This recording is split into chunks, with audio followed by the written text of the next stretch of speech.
بسم اللہ الرحمن الرحیم۔ السلام علیکم۔ شیر کا مچھر سے معافی مانگنا۔ ایک دفعہ کا ذکر ہے، ایک سہانی شام ایک شیر جھاڑی کے پاس لیٹا ہوا تھا۔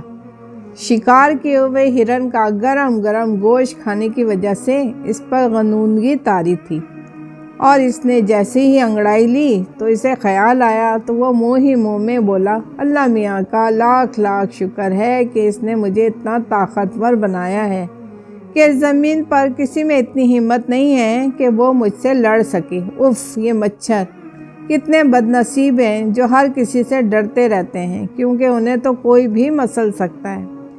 قریب ہی بھنبھناتے ہوئے مچھر اپنی توہین برداشت نہ کر سکے اور بولے، میاں شیر، تم نے یہ کیسے سوچ لیا کہ تم ہم سے جسم میں بڑے ہو، اس لیے طاقتور بھی ہو؟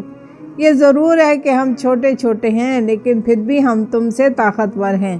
شیر غصے سے دہاڑا، خاموش چھوٹے بے وقوف مچھروں، میں تم سب کو صرف ایک پنجے سے مسل سکتا ہوں۔ شیر کی یہ بڑبڑ مچھروں سے برداشت نہ ہو سکی، اور ان کا سردار کہنے لگا، آؤ بھائیوں، اس گھمنڈی شیر کو ایسا سبق سکھائیں کہ یہ آخری دم تک یاد رکھے کہ مچھروں کا مذاق کس طرح اڑایا جاتا ہے۔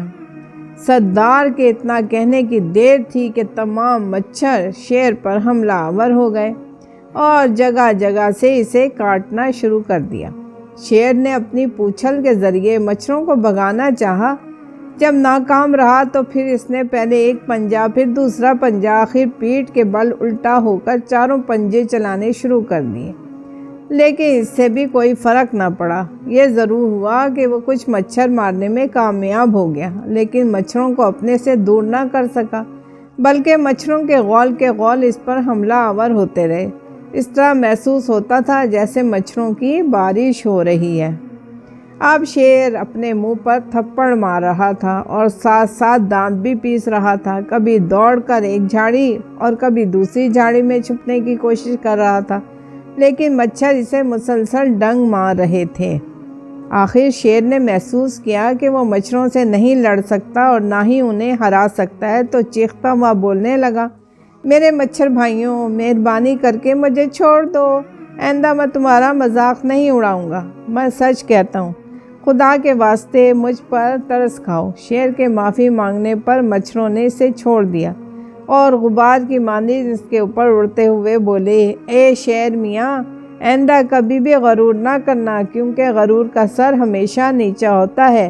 نہ ہی کبھی اپنی طاقت پر گھمنڈ کرنا، کیونکہ گھمنڈی ہمیشہ منہ کے بل گرتا ہے، اور نہ ہی کبھی اپنی عقل پر ناز کرنا، کیونکہ سیانہ کوا ہمیشہ گندگی پر بیٹھتا ہے۔